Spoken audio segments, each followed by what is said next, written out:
I feel like those jitters when I give a talk. Yep. I got them.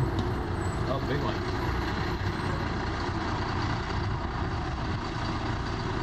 Yeah, let's see what it says. Yep. Things like the tank.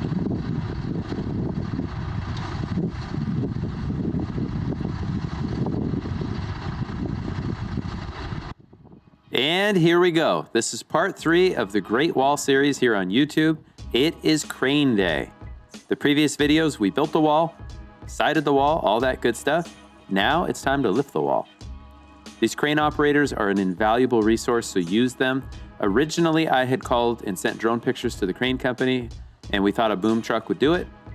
Well, we were wrong, but thankfully they showed up with a bigger crane because they were on their way back from a different job. This particular crane operator has been operating for 20 years, so invaluable resource. So he inspected our rigging, and then he pointed out a mistake that we made. That rigging point in the foreground should have been level once the wall was in place with our rigging on the opposite end. And you're gonna see this does give us some trouble. It wasn't the end of the world, but it was definitely added time on the crane. The rigging points we've had engineered and fabricated and inspected. So we're all legal on all of that. In fact, it was this wall the first time we built it that got us to build those rigging plates and have our engineer design them. Each of those rigging plates is stronger than the weight of this wall. So we have safety factors built in. Okay, there's a whole lot to see in the after action report. Talking to the crane company, we definitely, even though I sent drone pictures and the weight of the wall and all that good stuff, we still should have planned on this crane. So we ended up splitting the cost between a boom truck and this crane. All told, have you figured out how much this wall weighs yet? I added up the cost. I actually emailed our Weyerhaeuser rep to find out how much LSL weighs. In the meantime, I found out how much it weighs, so got that from 2 sources. Added up all the smart side, the windows, etc.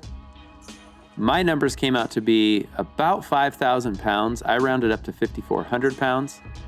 And the crane operator said his crane told him at its heaviest, the crane only ever saw 4,000 pounds because one corner stayed on the ground. You're gonna see that, we'll explain that as we go through. Right now, we're just praying for a good lift. Let the crane operator do his thing. We try to help him. He's got dunnage that he throws underneath those outriggers. And we just try to be helpful, but also stay out of his way. He's the expert, but we also wanna help these guys. Same reason we help concrete truck drivers unpack their chutes.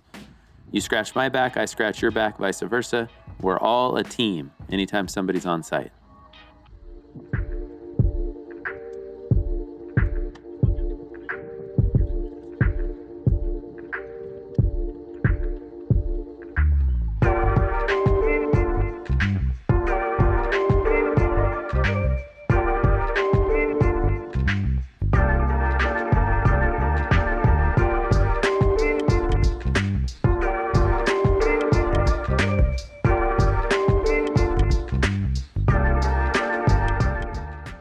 Oh, one thing I forgot to mention, in our overhang, you'll see this a little bit better. See where that rigging point is? Kind of by the window in the bottom left corner, or bottom thirds, whatever that is.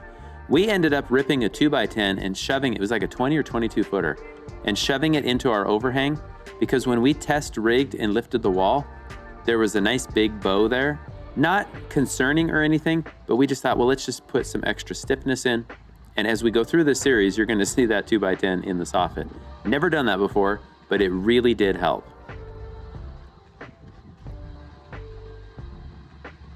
Here's a pro tip for you. Anytime you have a big lift, use the restroom. I mean, besides the fact that you don't wanna have an accident, it's just better to never have to hit the pause button while you go and use the bathroom. So, unless you can resorb, some of us have mastered that, others have not. Can't see my smirk, but I am. Yeah, it's just a dumb joke.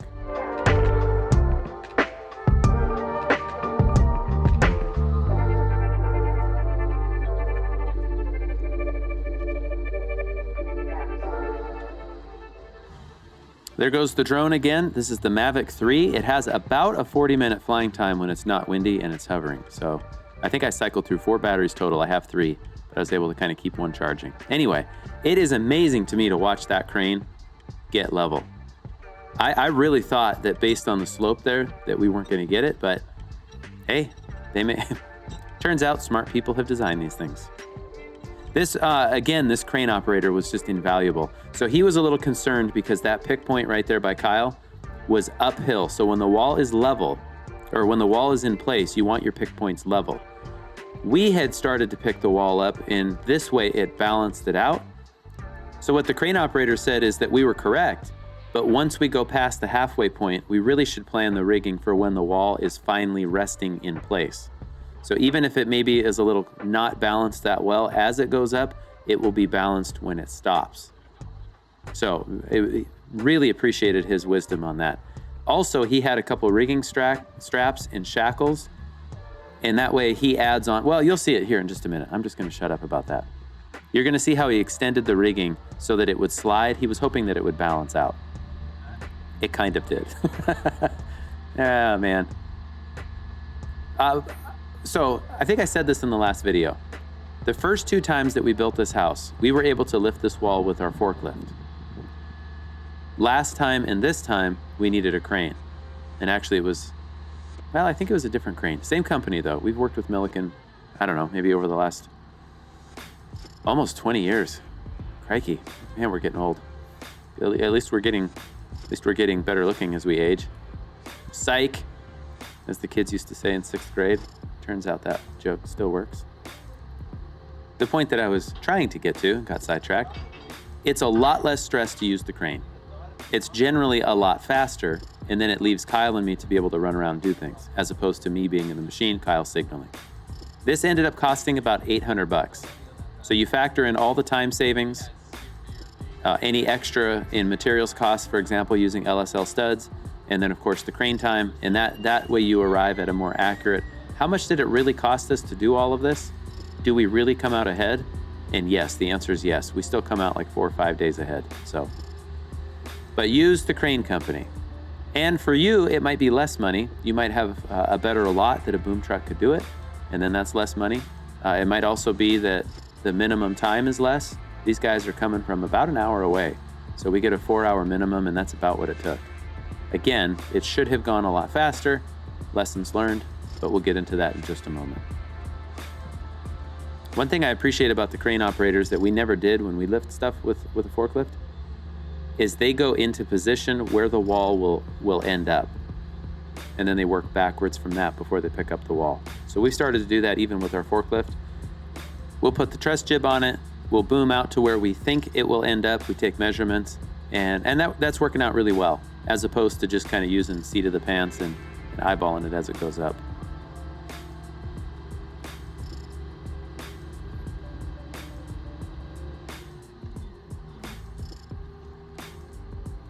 For this video, I had 3 cameras up there so in this other rake wall is the GoPro 8. That's what you're looking at right now. Up there by the Sprinter van, kind of dead center, we have a work platform. The GoPro 9 is attached to that. And then I'm mic'd up and I have a GoPro 10 on a tamper that is like the world's best tripod. And I leave that on periodically, so you'll see that. So we got 3 cameras, 3 GoPros, and also the Mavic 3 in the air. Yeah, lots of cameras, but it's worth it. I don't know when the next time we'll do this house is. We had beautiful day. I mean, this is unreal. This was the Monday. The previous Thursday and Friday we had framed and sided the wall. And so with weather like this in January, gorgeous. Look at that blue sky. Did you know that Washington has a blue sky? It's true. Like the rest of the world, it's just most of the year it looks gray. Crazy phenomenon here.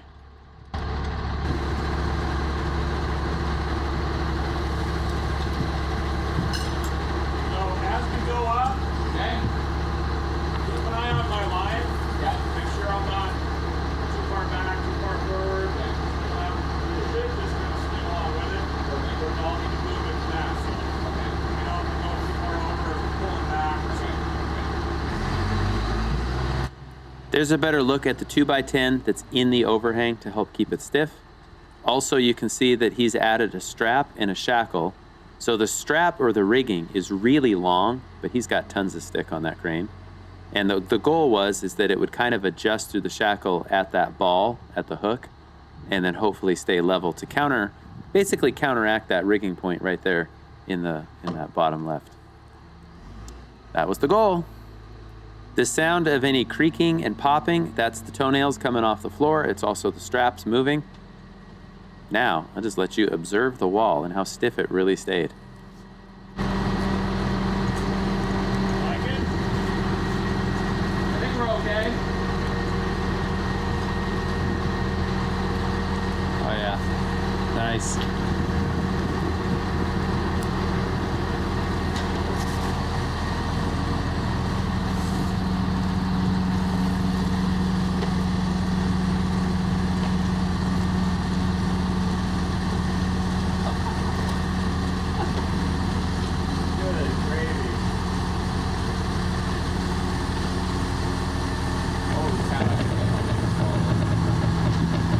See that pick point?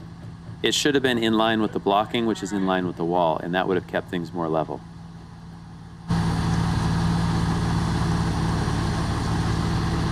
end up being a little squiggly, but all right. Together.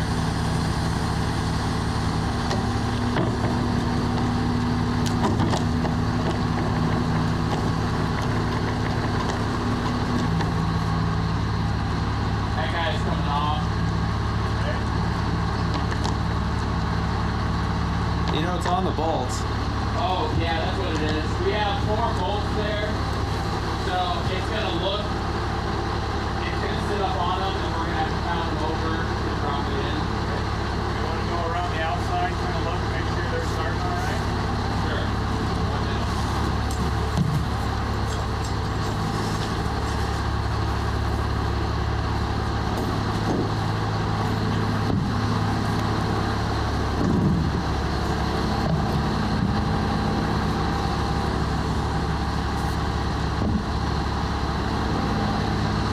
This guy's bent to me. Yeah. It's bolt. Like, badly, you want to cut it off? I think we should. I know it'd be a hassle, but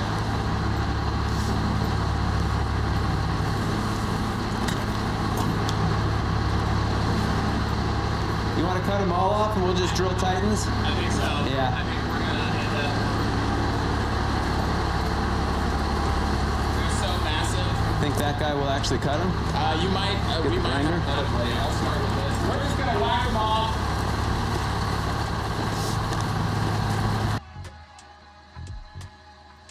While I run to the van to get another reset blade or the grinder, which ended up having a dead battery.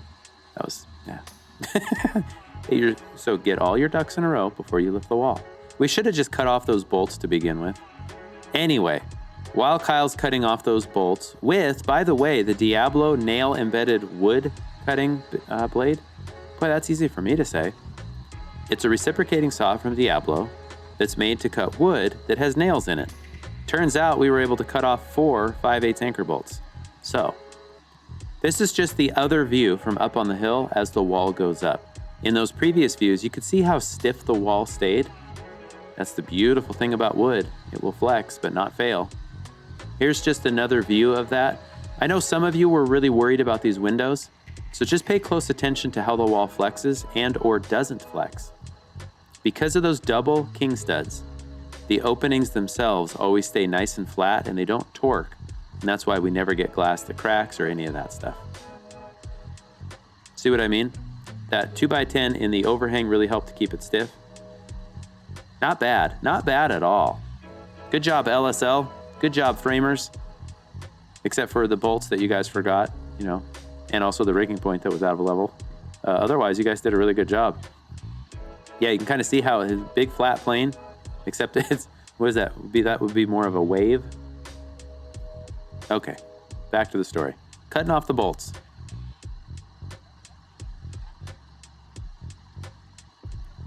I've been told that I walk with the grace of a dancer, real light on the balls of my feet. See what I mean? No, actually, it's more of a lumbering framer. True story, when I was dating 22 years ago, dating my wife, she said she could spot my walk in a crowd. So it's more of like RoboCop. There's kind of just It's a lumbering framer. I never knew what she was talking about until I saw it on video. It's totally true.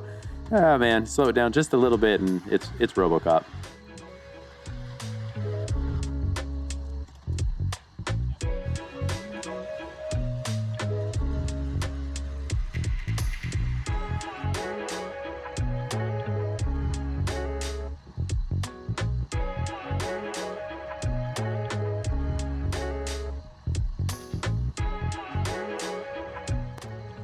Remember how we talked about the rigging points not being level? Yep. So there's what it does. It basically loads more of the back, so that stayed anchored down. It's a really perfect pivot point. Oh well. Had the rigging points been level, that wouldn't have happened. We would have cut off the bolts and it'd be there. It'd be there. Alrighty. You're alright.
Yeah. And I don't know if you wanted to put, like a scab behind it. Yeah. Is what we'll do, Kyle, is we'll get a couple scab boards on that end. Okay. I'd say get him as... Yeah, there was no way we were going to be able to push or beat with a sledgehammer that wall. We tried. I edited that out because it's kind of a waste of time to watch. But we did have our forklift down the road, so we're going to push that wall about a foot toward the back. That's sped up 400%. I think top speed is 15 miles an hour, so it's not that fast. Anyway, you can see what we do. Put a 4x6 against the wall, and then with the cage, not the fork, I'm going to just push the wall. It might have even been a chunk of 4x10. Ah, easy. Hydraulics are your friend. Except, as it goes down, now it slides right back. Did I notice? Nope. Yeah, man. I told you guys, we're not awesome framers. We're just... It was just a name. It is an awesome name, by the way, but just a name. Okay, let's go round two. This time, though, we've learned. This time we've learned. I'm going to put the cage against it, leave it there as he cables down, crane cables down. It will keep the wall from coming back. And it worked.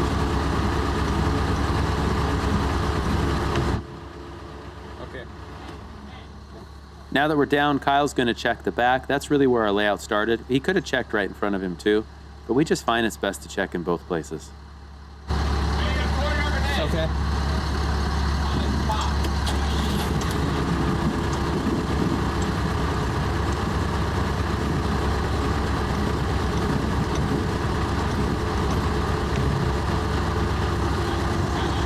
So if I let it back and he lets it down, will it come back toward us?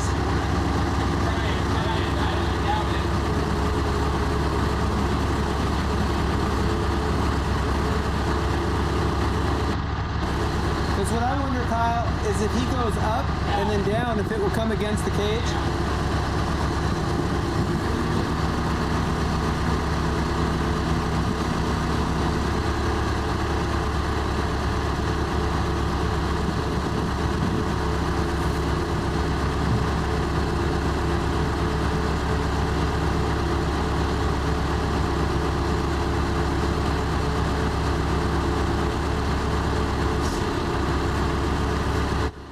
The 5.5 mark lines up with the snap line at 5.5 on the floor. Simpson SDWS 5-inch timber screw bolts that thing down. Well, it's a structural screw. Clamps that thing down, let's say. Now it's not going to move when I relax the forklift.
That one is not cheap. That one's about $2,500. Yeah. Okay, I'm not going to suck that down until we brace it. Yeah, I say that we just get these couple braces on. Yep. Probably start from that side, and then as we go, I can lower that more. Okay. Okay. You started to have you come down if that side was popping out. Watch out. I'll get that guy.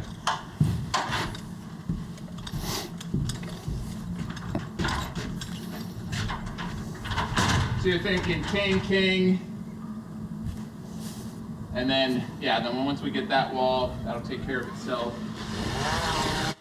Yeah, it's not cheap for the drone, and that's part of the reason why I got Part 107 certified through the Pilot Institute, scored a 95% on my test. That's how good their class is. Not at all a testament to my intelligence. Really thorough class. But you need a Part 107 if you're going to use it commercially, which includes YouTube, but we also use it to inspect roofs, we can fly over property, etc., etc., etc. Etc. cubed. I'm speeding up during the bracing here because at the end of the video I'm going to show you what our method is for bracing. Basically, we brace them plumb at this stage, and the idea is that we're going to leave those braces as long as possible and frame interior walls around them. But anyway, we get a few braces up, then we can take the rigging down because we still have 2 more walls to set.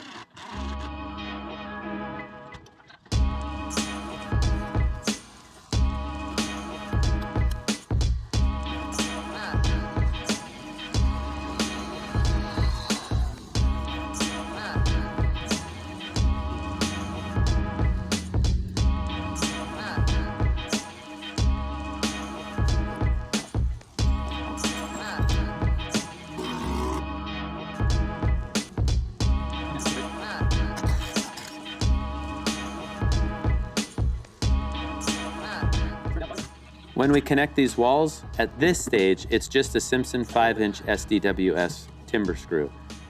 By now, you know that we're huge fans of these screws. 1, they pull everything nice and tight. 2, you can always take them out.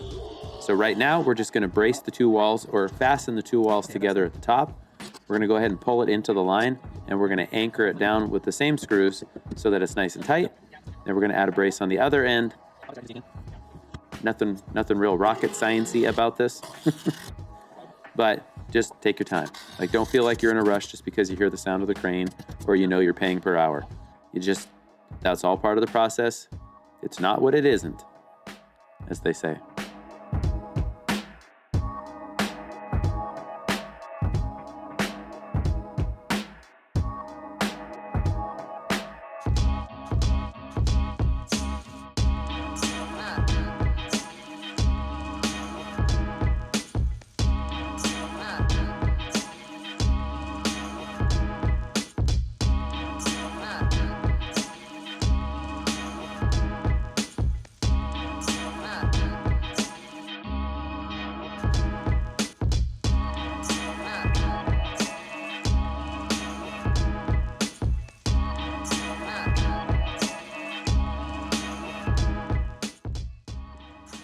Yep, as Murphy's Law would have it, that battery was dead, and I didn't have any others fully charged, so you're just gonna see this from the GoPro 8. Easy wall to lift. It's balloon framed. It's got that little projection for some architectural interest on the front, and just bring it right over. Same process as the smaller wall. We're gonna fasten it down. Off the 12-foot ladder, it's just gonna put another one of those screws in up high. The next day, we used our work platform and we got everything nice and tight up above. Again, throw a brace on. At this point, nice and plumb. At this point, it's just a matter of let's let the crane get himself out of there.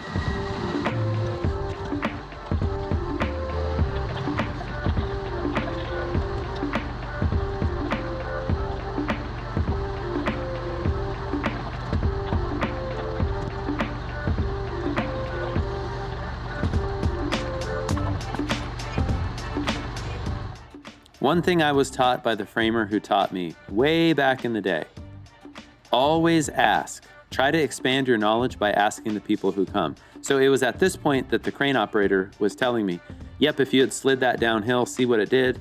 And he was explaining some of that kind of stuff. These guys are so valuable. Use them. Talk to the concrete drivers, the truck drivers. Talk to your pump guys. Talk to the crane guys. Everybody is somebody that you can learn from. Use it as an opportunity to expand your knowledge. And I'm just gonna say this rather forcefully. Ain't nobody got time for ego. We've all got an ego. Try to step on it as much as possible. We try to put our ego under the forklift tire and then back over it because the forklift weighs 33,000 pounds. But in all seriousness, this world is full of egomaniacs. Many of them like to comment here on YouTube. It is what it is. No, it's not what it isn't. But for you and me, as people who are trying to improve and trying to make life easier on the people around us, ditch the ego. Take pride in doing a good job, but not inordinate pride. Okay, let's get into some wall bracing. You guys want to see how we brace these big walls? This is far stronger than nails, easy to remove. Oh wait, look at those clouds. It's just a good day to be alive. I'm gonna let this clip play its way out because man, that's just beautiful. I don't think I realized that until editing this video. You get so into the moment sometimes, you realize that it's good weather, but you're focused on your task. Take a step back and just look. I love Washington State, I really do. I also love Oregon. We vacation in Oregon and we live in Washington. Oh man, beautiful, beautiful in the Pacific Northwest.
Oh, I'm at a 5-inch.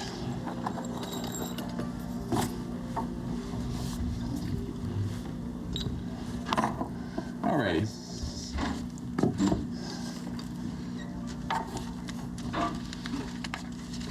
Honestly, we probably could have clipped it right to the brace. Probably.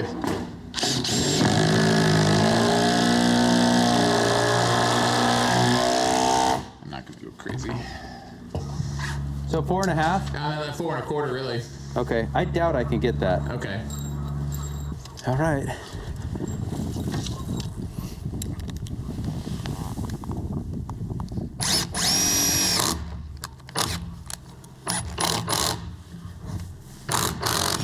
Come on. That might be too high. Keep going. Keep going. Right there. Dead on the money. Nice. Pull the brace out slightly, angle the screw, and just toe screw into plumb, into perfectly plumb. Cool.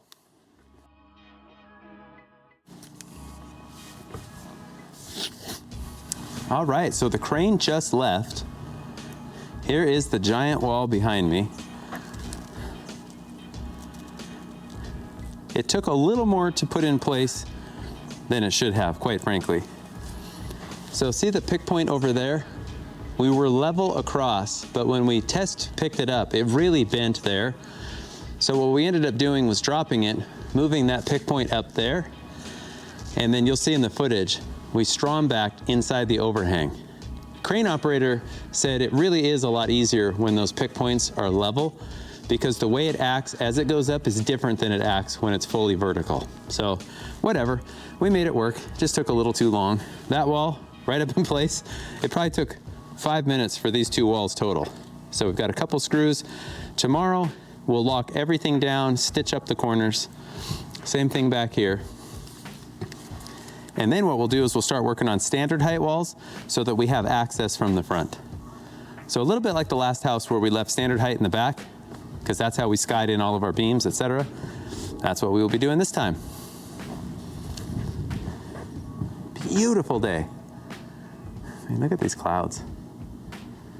Gorgeous.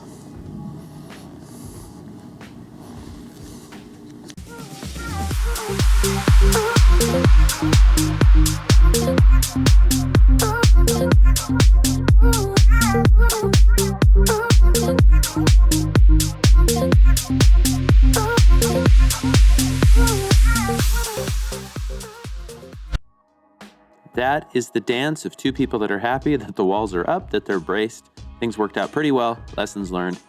It's iterative, right? We're just gonna keep on improving. Here's the view of the house as it sits in the golf course. There's our rake walls with some siding on it. Now you can kind of see what the method is to our madness. Turns out the neighbors came over and they're like, what in the world are you guys building? And of course, as it's progressed, they understand. Thank you so much for following along. Please hit that like and subscribe button. It really does make a difference. I hope you enjoyed the video. I certainly enjoyed making it. And I got nothing else to say. So we're gonna end it there. Thank you, everybody.